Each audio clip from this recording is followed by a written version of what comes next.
Hi everybody, welcome back to Monkey and the Monster.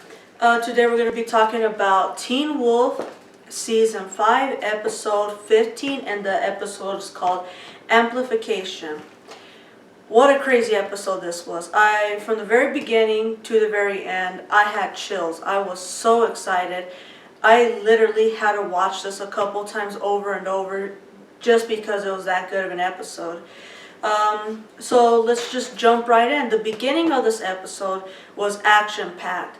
It starts out, we're seeing a lot of the sheriffs, the police department, and Sheriff Stilinski, and we see they're all going after trying to chase down the beast. That there's like a lot of chaos within Beacon Hills, and you see that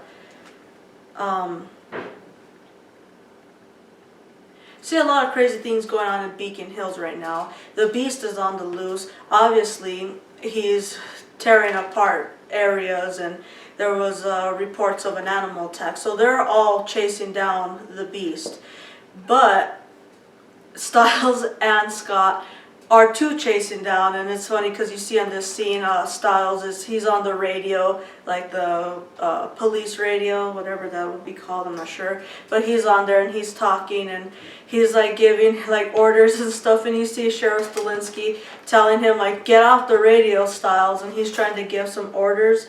I thought that was pretty interesting. But as Scott and Styles are listening to the police codes and whatever, they hear or kind of figure out that the beast is headed to the hospital. And so they tell, Styles tells his dad, like, they're heading to Beacon's Memorial, we have to get there. So then we go to the scene, and then we see that the hospital is being evacuated. And Melissa, Scott's mom, is like, she's trying to get everybody out, but she hears like the sound of like the beast or whoever is like upstairs or like in the higher levels, banging on the roof and stuff, and she's looking. So she goes to the side and she's like looking, seeing to see who's gonna be coming out of the elevator, and she hears like the growl, and she's like, nope, I'm out of here. She runs off. I thought that was a really interesting scene. When Scott and Styles get to the hospital, Sheriff Stilinski's there too. So they're investigating. They're gonna check out, see if they could find the beast or see something.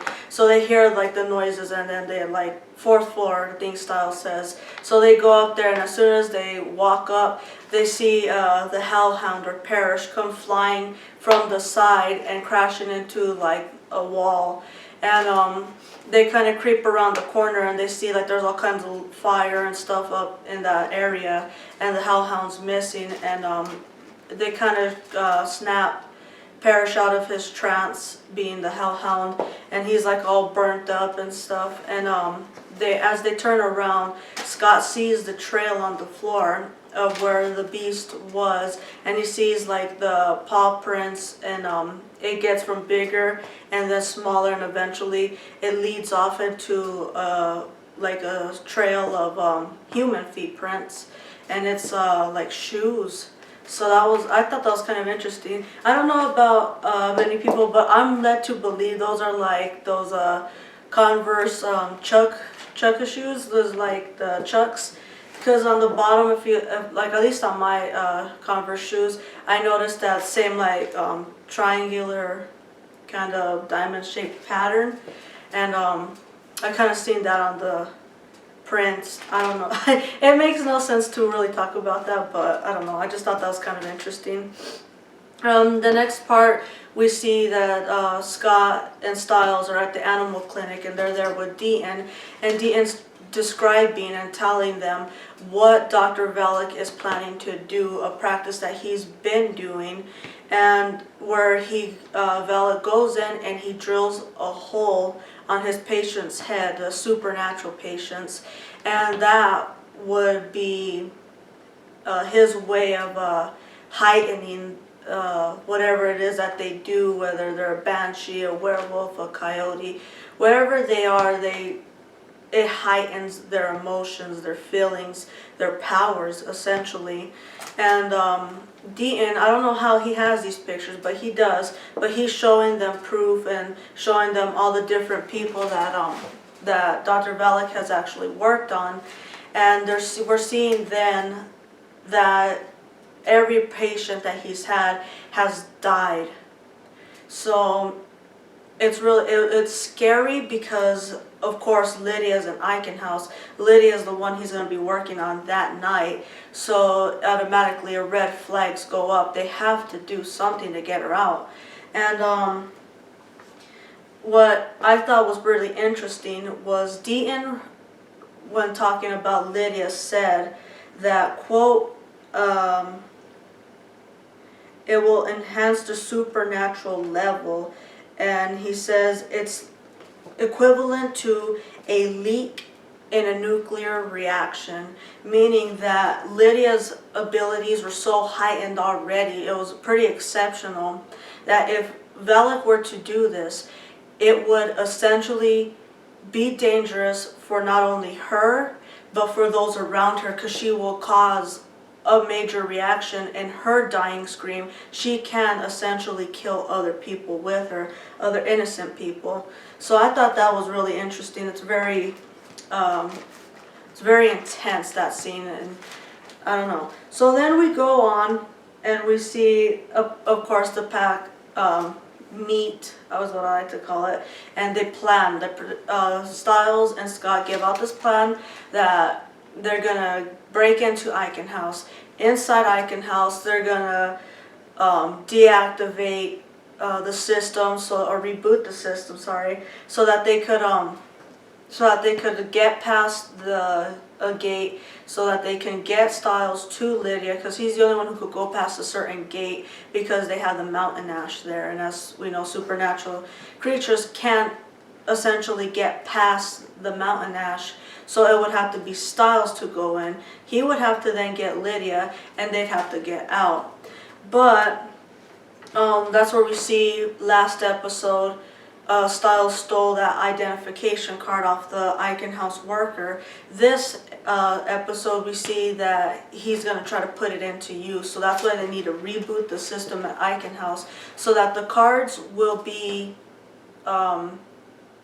they would be like defaulted, and they can essentially use the card to get past certain gates.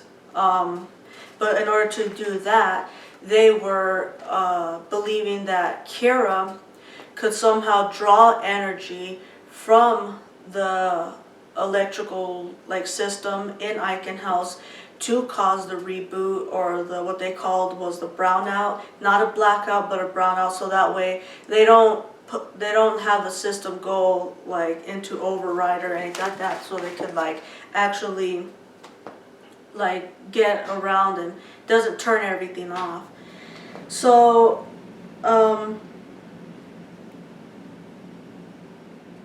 so after that, there was thinking that Scott and Liam could somehow get Styles to the gated area, and they can get, with that identification card, open up the gate. Styles could go in, and then they would somehow find a way to get Lydia out. The pack obviously has some doubts. I mean, that Kira's and Malia and Liam are like, I don't know how we're gonna do this. How are we gonna get into Eichenhaus? What if the plan doesn't work? What's the worst case scenario? It was a really funny part. Then we go, and the next scene was very gruesome, very intense. Dr. Valak is in Eichenhaus, I believe, and he's with that nurse or surgeon, I don't know what she is. She's the one that has been mocking Lydia, telling her mean stuff while she's been in there. And he goes and he opens up a cabinet, or he's looking inside it, and he pulls out one of those helmet type mask things that the dread doctors wear. And the nurse or the doctor essentially has doubts whether or not he could make it work, that helmet, or if he's used it recently. And he tricks her and tells her to go open up or close the door or something, and then he goes and sticks it on her head, which she starts screaming, and so you know it's in agony, she's in pain.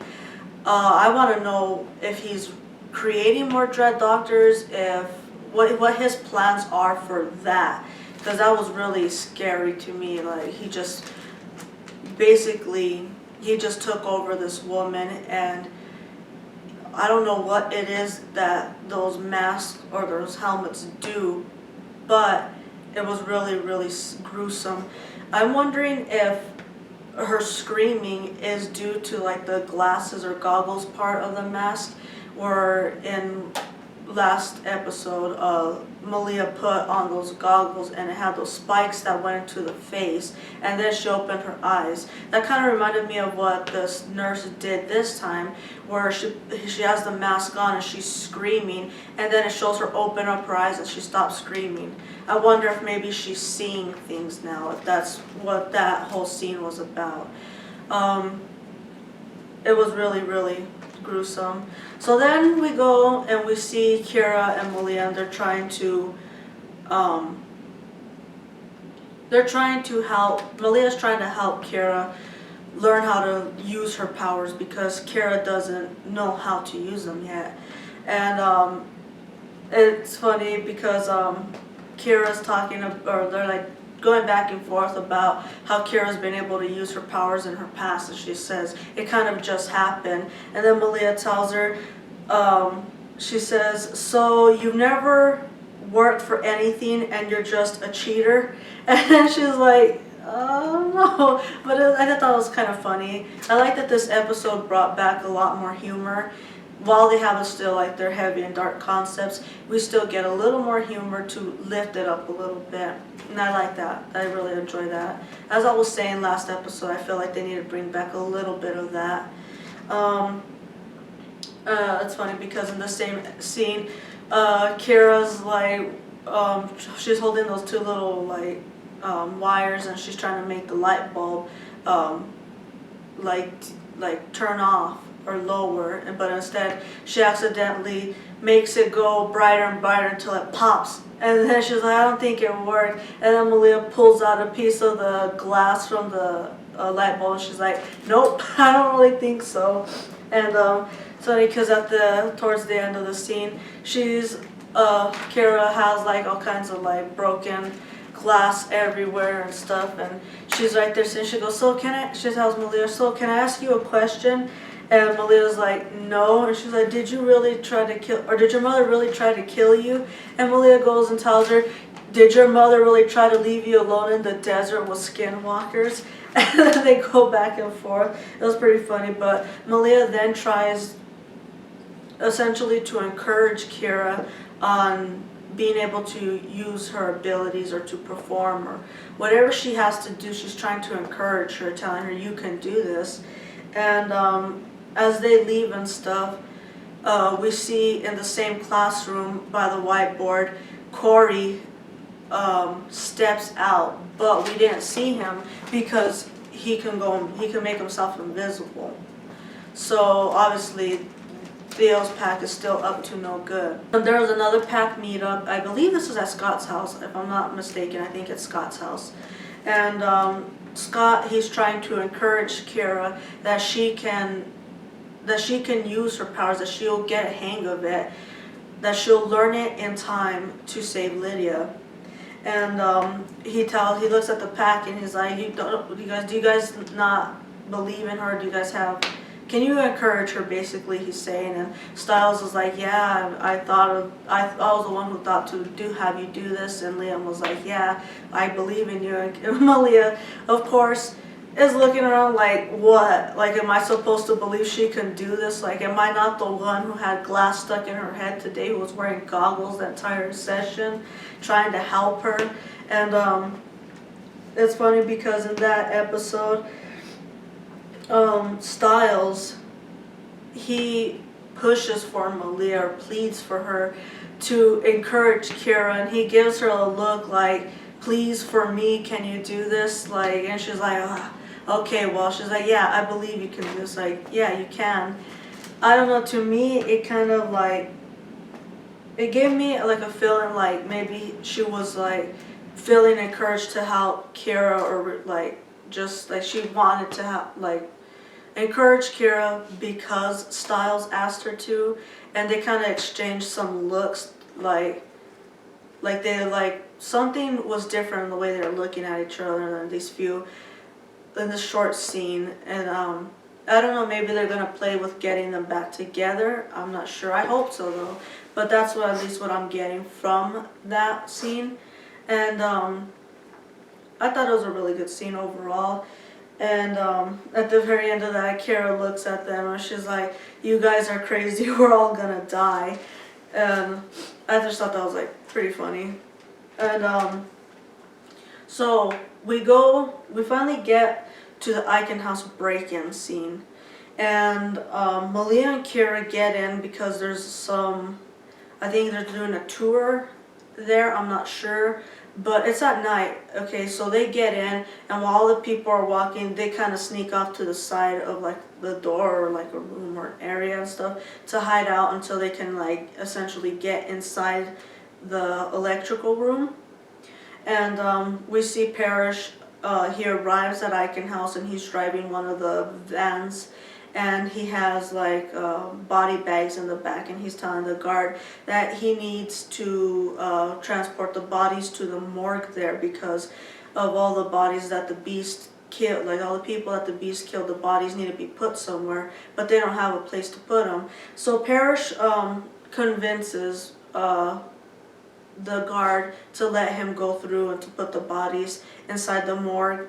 And we find out, we find out that inside those bags, later on in the scene, we find out inside those body bags, Liam, Scott, and Styles were in them, and they had snuck in through the body bags. Again, we go back to Kira and Malia, and we see they're trying to get into the electrical room, so they have to go past like the nurse's station or like the check-in station where it has that one rude guard or nurse or whatever the heck he is. He's always angry for whatever reason, and he gets distracted because there's some guy, Nelson, who walks by and he's naked. He's like, "Not again, Nelson." So when he runs out to go get Nelson, the two of the girls run in and they can make their way to the electrical room. When they're in the electrical room, Kara finds the like electrical box or the breaker box, I'm not sure what it is, and she notices that the two wire things that she's supposed to hold and draw the power from, they're covered in like a rubber casing. So Malia goes and she gets like a pair of scissors and she's getting ready to cut it, and Kara's like, "No." She goes, "What are you doing?" She goes, "Do you want to get electrocuted?" And Malia's like, "I'll heal." And she's like, "Well, not if you die." So instead of that, Malia takes out, or she like makes her like wear coyote nails come out, and then she goes and slices the rubber off of them, and she looks and she's like, "I didn't die." I thought that was really funny too. And so Kira finally, she goes and she's like, "Okay, we can do this," and she goes and holds on to those two like bars, but Kira doesn't know how to use her powers, so she's just there, and Malia's looking around like, "Well," and she's like, "Well, I told you I don't know how to use my powers." She goes, I don't know how to do it." So Malia pretty much encourages her. She's like, tells her along the lines that, "Don't do this for me, or don't be afraid of what's going to happen. You're not doing this for you. We're not even doing this for me. We're doing it for Lydia. We're here to save our friend." And so Kira, like, I feel like that gave her that push that she needed. So then she goes and she starts drawing the power into her, and you see like her eyes get like that orangish color, kind of honey, like an amber color, and you see like the electricity starting to like go off around her, and she's right there holding it, and she's initially she gets the reboot to initiate. Then we see that the boys they head to the gate. They're trying to get Lydia, so they head out for Lydia now, and when they're there, there's a patient who's like inside the area that they need to be. And he has like a clear door. I think his room, the door to it is clear. So he's right there and he's shouting that he needs his medication, and he's shouting that he needs them to see or get the doctor for him. And Scott and Styles and Liam are just like, oh my God, can you please shut up? And they're like, shut him up, shut him up. And so Scott finds a way to shut him up, and he goes and he makes himself the, oh, hello. In case you guys want to know what's crying right here, here's our little weird coyote or werewolf right here. This is Leanie. So Scott, back to what I was saying. So Scott, in order to shut this guy up, because this guy's going crazy and there's guards just around the corner. So what he does is he brings out his alpha look, and so he like shows his fangs and his eyes glow, and that guy's like, no, I just decided I do not need my medication. He's like, in fact, I don't probably need to be here. I'm good. Like, I'm gonna turn around and pretend I didn't see you. So he eventually shuts up, so the guards end up leaving through like some door that's off to the side, and the boys rush to the gate area, and they're like, Styles is getting ready to swipe that ID card, and then there's no ID reader, so, or the card reader, so they're just like, oh dang it, we came all this way just to be like trumped up by needing like a regular key. So in the middle of this scene, we cut to a scene with Deucalion and Hayden, and Deucalion is like sitting on the floor, and she's talking with him, and he's tied up still, and he tells her what Theo plans to do with the nails that he got last episode. Now, I said last video I did that I was thinking that those nails were like something like what that one guy in the beginning of season 5A that Parrish encounters. I'm thinking maybe that might not be what it is. I don't know. Maybe if you guys know, you guys might leave a comment or something. But I don't really know if that's really what it is this time around after seeing this episode. But Deucalion tells Hayden that Theo plans to put them on over his claws as like a press-on nail kind of thing. And when he does that, well, let me talk a little about the nails. They're created by the Dread Doctors for a specific person and for a specific reason that we don't know yet what the reason is or for who. But what we do know is that they have a purpose, obviously, but we know that Deucalion knows more about the Dread Doctors than what we essentially thought. So I want to know what his involvement with them is. Why does he know this, or how? He tells Hayden that he believes that Theo could use them so that he can siphon the power from the beast of Jevudan. So he wants to use the beast's power. I'm thinking maybe he needs this power in order to become an actual alpha or a legitimate alpha. Because even though he has an pack, he's not a legitimate alpha at this time. So we find that out. Then we find out that those nails, they're designed for that specific being, but they also have a specific frequency to them, and that's been played a lot in this season. We see it like everybody has a certain frequency. Supernatural, humans, everybody has a certain frequency. Now, for the chimeras, genetically, the genetic chimeras, they can't, like, whatever they try to get, like, say for instance with Hayden, how she's been sick, she can't really like get somebody to like a donor of any kind, like, to help her body, because the genetic chimeras tend to reject other organs or something that's not from them themselves. So with Theo trying to be a chimera or a makeshift chimera, he's not going to be able to use those nails. Essentially, when he puts them on, Deucalion reveals that Theo will die because he's like a makeshift chimera, so his body's going to reject them, but he doesn't know that yet. In this scene, okay, I want to know what is floating in that tank off to the left or off to the side of Deucalion. It's like in a big old tank, there's like yellowish reddish color of water, and there's like nasty things, looks like a heart or something that's just floating around in there. I'm not really sure what that is, but I want to know what that is. Yeah, so that was an interesting scene. I don't know,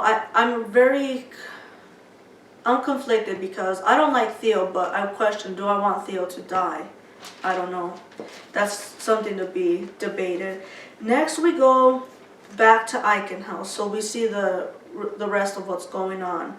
And we see that Liam comes up with a plan that if Scott can get him angry enough, he'll turn into the werewolf that he needs to be, and him and Scott will be able to open up the gate or rip it out or something.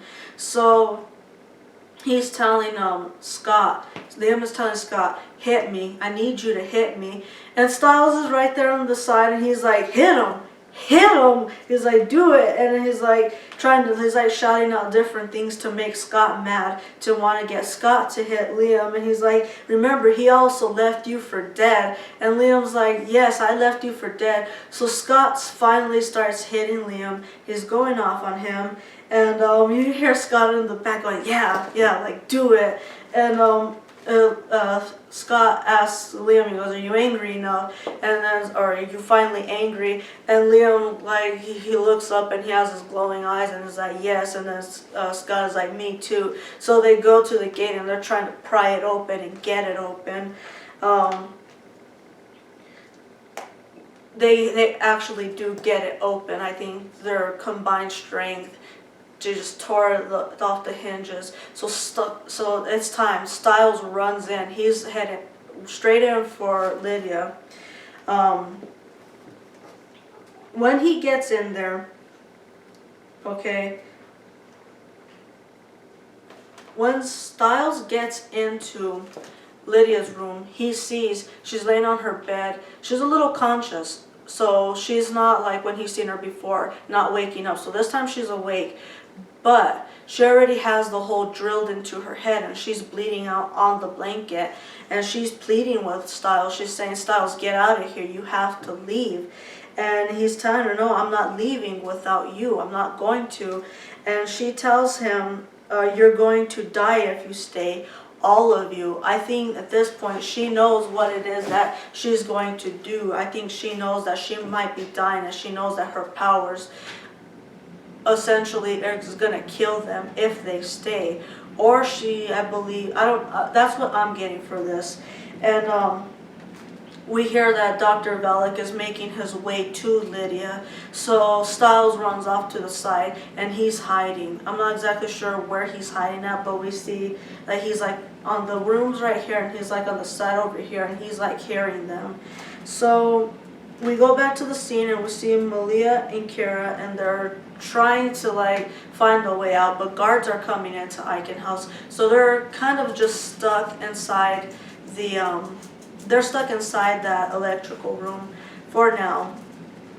Then we see that Theo's pack, they get there, so they're heading into Eichenhaus, guns blazing, they're prepared, they're ready. But we see back to Lydia, and we see that Lydia is bleeding out really bad. So, and Dr. Velik is, he's like dabbing her head, but like it's to no avail because she's bleeding out really bad. And he tells her, quote, I've amplified your abilities, something that might just save your friends. I want to know, what does he mean that might save her friends? Like, I question Dr. Velik's intention, because when we first get introduced to him, we find out that he wrote the book on the Dread Doctor. So obviously he knows them, and what I'm seeing in this episode, maybe he created them. So from there, I'm wondering, why is he trying to help Lydia's friends? And why is it that last season, or last half season, he gave them the book to read it, to open up their minds so that they know about the doctors and they know what they're doing and they can see them? Why is he doing all this, but at the same time hurting them and then creating, essentially, maybe he's creating more dread doctors? I'm not sure. I'm a little confused about what his intentions are. At the same time, okay, during all this stuff is happening, Scott and Liam are trying to break through the barrier of the mountain ash, but they can't. And we're seeing that Scott's wound on his torso is opening up. So there's something going on there. We need to find out what that is, because he's not healing after dying, after Theo killing him. He's not healing. So, and it's getting worse and worse, I'm thinking, the more he's using his powers. And they're really worried, Liam and Scott, and they're saying, well, Styles should have already been out of here. It's been 5 minutes. They should have gone in and come out, and it's already been 10 minutes. So something's going on. They know with Styles and Lydia. They can't get out. And then we see right there the security guards get there, and they're like coming after them. So they start hitting tasers and like those electrical shock sticky thingies. They're hitting Scott and Liam, and they're beating them up, and they're going down pretty quick, or at least Liam is, and Scott has 3 on him and Liam has the 1. So back to Dr. Valak and Theo. We see Theo, or Dr. Valak says, what do you want with the Banshee? And he's like, I don't want a Banshee. He goes, I'm here for the Hellhound. And or just as he's saying that, Parrish is melting the gate open where they're at, and who's going in, and then he's like, well, you know, you ordered or you wanted a Hellhound, and here he is. And Parrish is like literally ablaze. The Hellhound has arrived. But why does Theo want this Hellhound? What is it that he's trying to do? Because he resurrected the beast of Jebudan. Now he needs a Hellhound. And we've seen on that fresco that it's the beast versus the Hellhound. And on the bottom is like the pile of dead bodies. Why does he want the Hellhound if he's resurrecting the beast of Jebudan? I don't know yet. That's what I want to find that out too. So we see all this is happening while Styles is listening. So Styles hasn't been shown yet. He's still hiding. So he's listening, and he's looking towards the side, and he's seeing a lot of what's going on. But during all this time, House goes on lockdown, and all the doors, everything, the walls, and everything is being locked down. So they're all getting stuck where they're at. So we see, like, this is an emergency, a crisis is happening.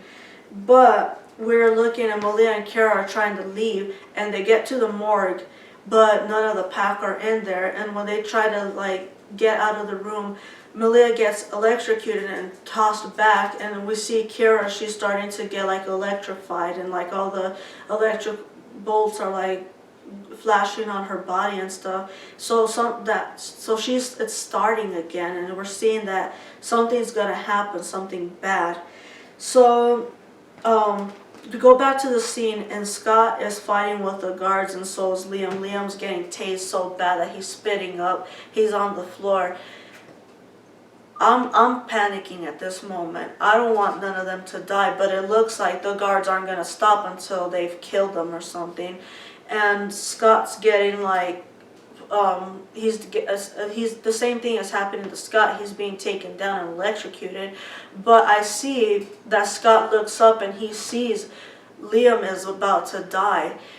And I think that ignited something in him, like, this is my pack, I have to fight for my pack. So the werewolf in him comes out, the alpha in him comes out. I'm getting chills saying this right now, okay? So the alpha in him comes out, and he growls, and he does like the growl he needs to do in order to get for his pack to hear, like it's the pack cry, and he could hear it. And we see that growl ignited his pack. And the first, what you see is Styles. Styles hears it. And I thought that was really cool because even though he's a human, he still hears the sound of his leader. He still hears the sound that the pack, like he can feel it because he is a part of the pack. Spiritually, emotionally, he's a part of the pack even though he's not a supernatural being at this point. He still feels it. And he hears it. He hears Scott. So, and then we see in the electrical room, we see Kira, she like the electricity is flashing on her. Then Malia's eyes turn blue and like an electric blue, and she looks up and it looks like they're ready, like they're like they know it's gonna happen. And then we see Liam and his eyes turn and they light up and he's ready. It's gonna happen now. And they manage to get up and they get the best of the guards. And then Scott, he looks right at Liam and he says, "Come on, we're getting Lydia." And what does he say? He goes, "Come on, we're getting Lydia out of here." And that's where the episode ends. I am like so excited about what's going to be happening. So what we've seen a lot going on in this episode. We've seen that Theo wants the Hellhound. Okay, so we see a little more about it. We also know what Theo plans to do with those nails. We know he wants to siphon power, but why does he want to siphon power from the nails? He wants to siphon the power of the beast, but I want to know, why does he need the Hellhound for it? Is he going to try to kill the Hellhound, or what is that? I don't get it. But we also see that Dr. Valak has another plans going on, or I think he's creating more Dread Doctors. And we see the pack is ignited, the pack is ready, and things are going to happen. I want to know how they're going to get out of Eichenhaus, what's going to happen. Everything's on lockdown. And we also, Mrs. Martin, she's stuck on the outside of Eichenhaus. She can't get in. But overall, I really think this episode is crazy. I want to know what you guys think. I want to know what your guys' ideas are, what you think might be happening. I'm really intrigued. This season, I think, has just gotten better and better. We're the 5th episode in, so we're about halfway almost. And so I want to know that this is now the rise of the plot, and now we're going to start seeing what they're going to do, how they're going to do it, how they're going to get out, what's going to happen. And most of all, I don't want somebody from Scott's pack to die. I don't. I like them all. I know it's weird, it's like silly to think like, no, none of them could die, because Allison obviously died. But I want to know, like, how or why. Like, it's really crazy. And I'd rather, like I said earlier, it'd be Theo's pack or Theo than anybody from Scott's pack. We have yet to see, and we have yet to find out more. We still have to revisit things like with Malia and the Desert Wolf, and she got away, but she was in Beacon Hills, the hospitals, and destroyed. There's so much things happening, and everything's falling apart. But I want to know how Scott's and the pack are gonna bring it back, how they're gonna like figure things out, or if they're going to. Like I said, I'd like to know what your guys' thoughts are. If you have any questions or comments, please leave them in the comment section below. And please like this video, subscribe, and that'll do it for this video today.